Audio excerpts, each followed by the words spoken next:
Hey everyone, welcome to my channel. My new YouTube channel is Money Madeline PA. Follow and subscribe and let your people know that I created this channel just to have different resources for individuals that have a hard time finding some of the topics that we're going to be discussing, throughout the channel. And I hope that it's great and lively for you guys. And thanks for following. Today, we're going to talk about one of my most asked questions, and that is, what does it take to become a homeowner? So I just kind of want to navigate through that a little bit and let you guys know pretty much what is needed or required for a homeowner. So the first thing people ask me all the time is there grant money to help me pay for my purchase? So there in Pennsylvania, there is a program. There's several programs out there, to be honest with you, and it varies by lenders. There's also government programs such as First Front Door. Every county has a grant as well that they do within a certain period of time every year. First come, first serve basis, and it is income. You have to be income qualified. So then there's other programs that you actually get through the lender, which could be like a second mortgage for about a 5-year period, which may be about $50 additionally from your mortgage that you will have on your home. Some companies put it together, and some have it separate where you pay the 50 and you pay whatever your mortgage is. In a mortgage, in that final number for your monthly payment, there's a lot of different things that are included in that number. Things like APR, APOR, and your own credit worthiness, your current debt. All of those things play a role into your interest rate for your loan. So getting into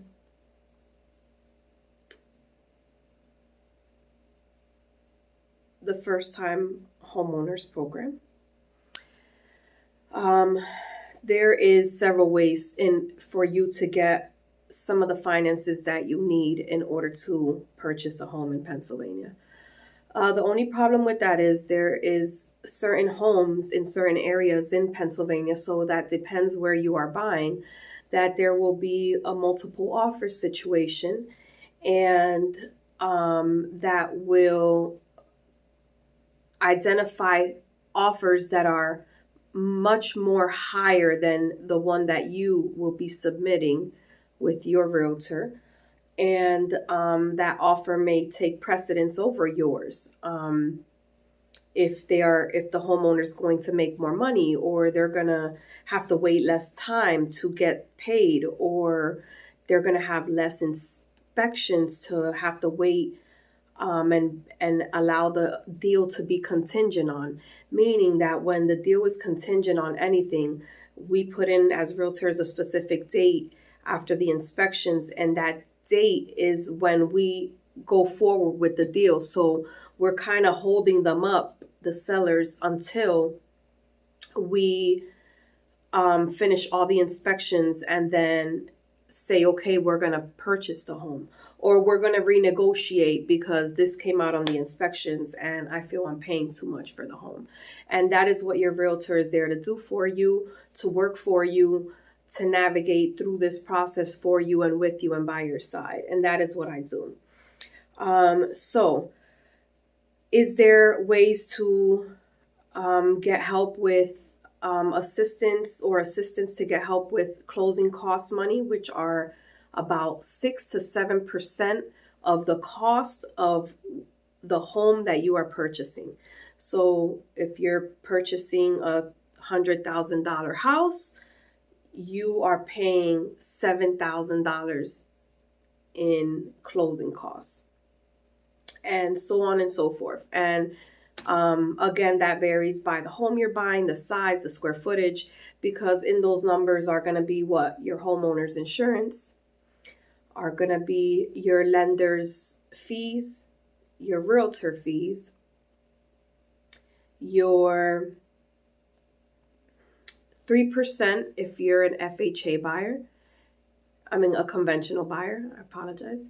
If you're an FHA buyer, you're 3.5% down on your mortgage.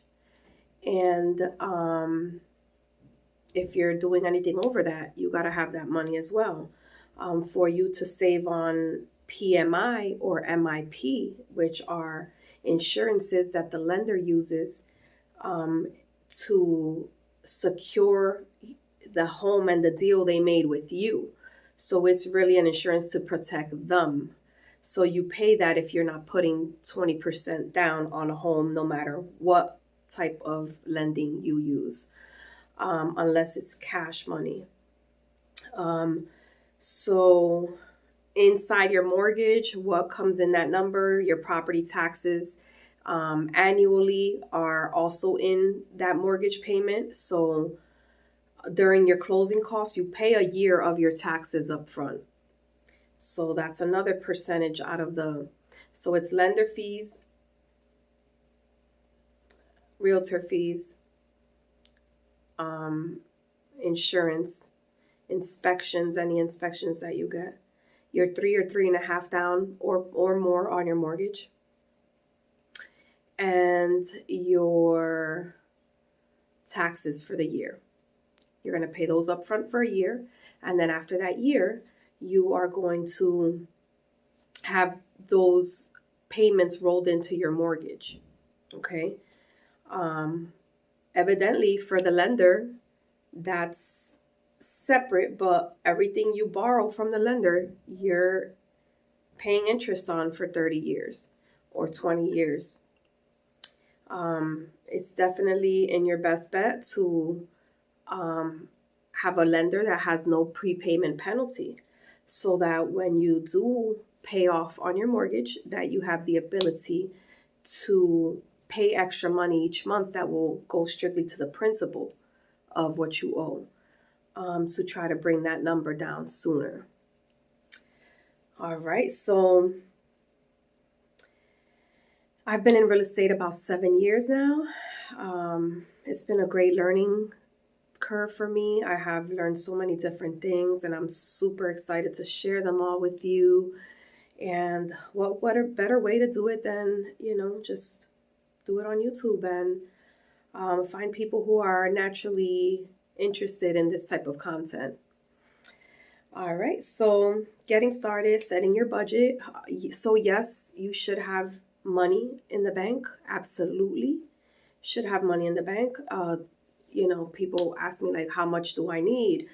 Well, you want to assure that you have enough cash that if something went upside down as a homeowner in the first year, can you cover that? Can you say you have a couple thousand in the bank to cover that? Do you have $5,000 to $10,000 in your bank account to protect you from anything tragic as a homeowner, or even as an individual? Because life changes daily and you just never know what's going to happen, and you should always have some kind of pad. And I know it's tough, living how we live. Sometimes, every situation is different, and I get it.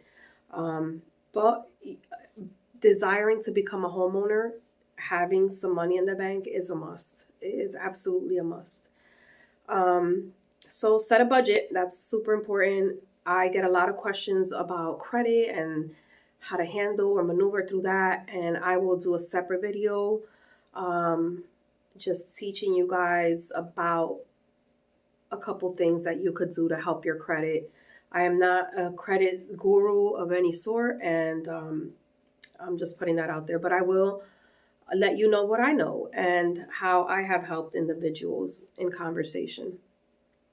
But you got to do the work. Credit score. I get a lot of questions on this too. You can get one annually for free at annualcreditreport.com. It's a must. If you are an adult, you should be looking at your credit report every year.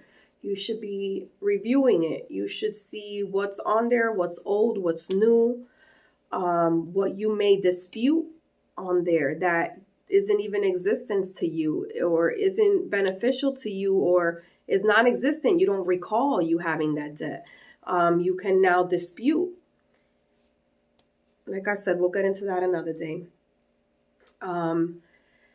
So what do we do after that? So we have some money saved. We already determined if you need some assistance with some finances for closing costs, which are what? 7% of the cost of the home, approximately, but just about, okay? After we help you get the grants or submit for whatever, typically for most grants, you have to submit an offer, be approved of the offer, and then you can submit your offer to the grant department after your underwriting process through your own mortgage originator. Okay, so then we link you up with a mortgage professional, and we determine, we have a consultation, determine what exactly your best needs are and what lender provides that for you. Everyone has different programs and there's a lot of different offerings out there, and we definitely want to get you to someone who can help you for your specific plan and situation. And then we get pre-approved for the mortgage. And why that matters. So getting pre-approved allows us to see the reality of how your debt and income plays a role in your finances. And that pre-qualification will have an amount that the lender is comfortable lending you.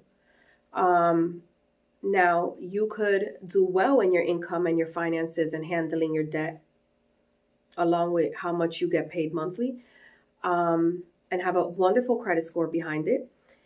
And that will allow you to get a lower interest rate, typically, over someone who has a less income, is mismanaging, has too many open credit cards, and is mismanaging their money, and they are going to get a much higher APR, and may not qualify for other programs that you qualify, or vice versa. Okay, so that's why we need a mortgage professional to be able to tell us exactly what is beneficial in our specific situation.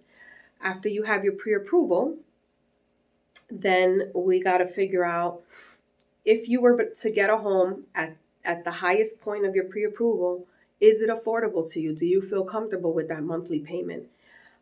Because sometimes people are approved for much more than they would like to spend, because a monthly would be exceedingly high for them, and will not allow them to live as comfortably as they like.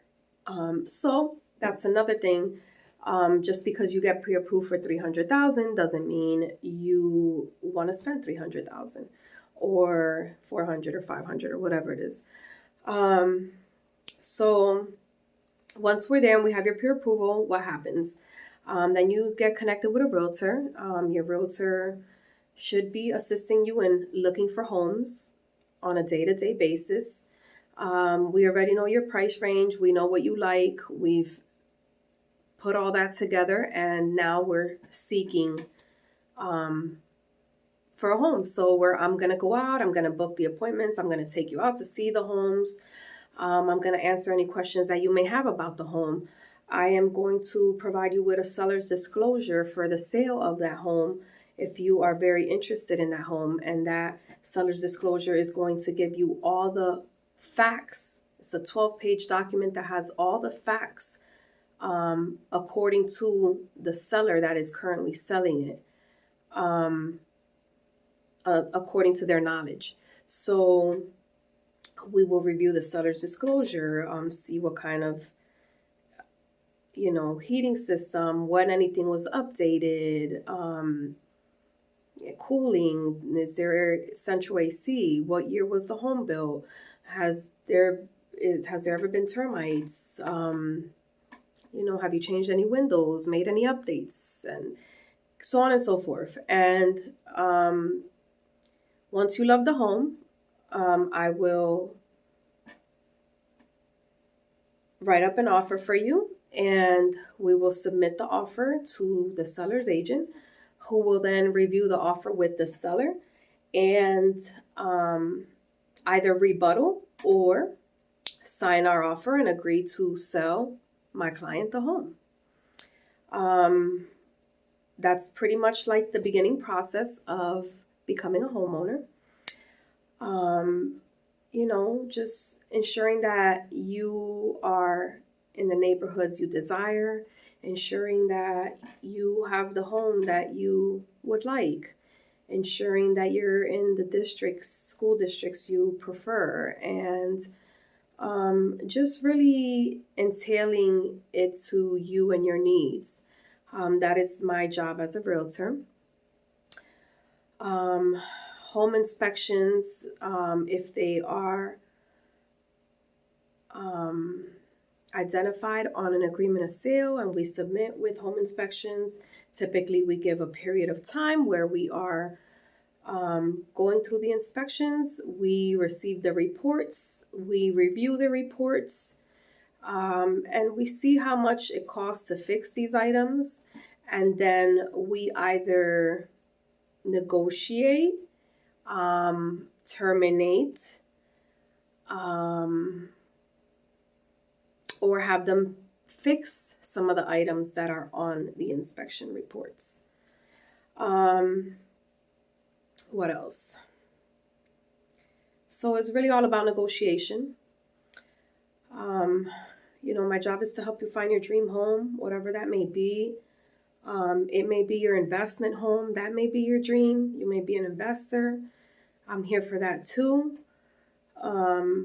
Definitely always fishing for low price properties that do need work and homeowners are trying to get rid of. There's always room to talk for that as well. Check out my website, PA Buy and Sell Worldwide, or www.com, PABuyandSellWW.com. You can always reach me at lvrealtor.madeline@gmail.com. I will show you guys my business card.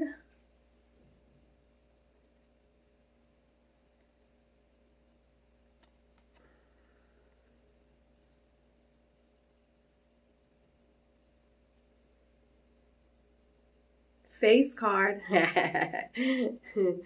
But yeah, so definitely have off-market solutions, pre-foreclosure solutions, can help with liens and anything you need. I'm here for it. So I'm super excited to speak to you guys about so much more. Definitely wanted to give you a little bit about first-time home ownership. Didn't want to take up too much time trying to figure out the video thing and seeing what's appropriate and not. But yeah, if you are buying a home, selling a home, renting a home, looking for an investment property, have funds, liquid funds, and want to, put in on making a deal and making money, we're always open ears here at PA Buy and Sell Worldwide. Again, check out my website and you use this as a resource. I'm going to have a lot more cool topics and we're definitely going to get into some things.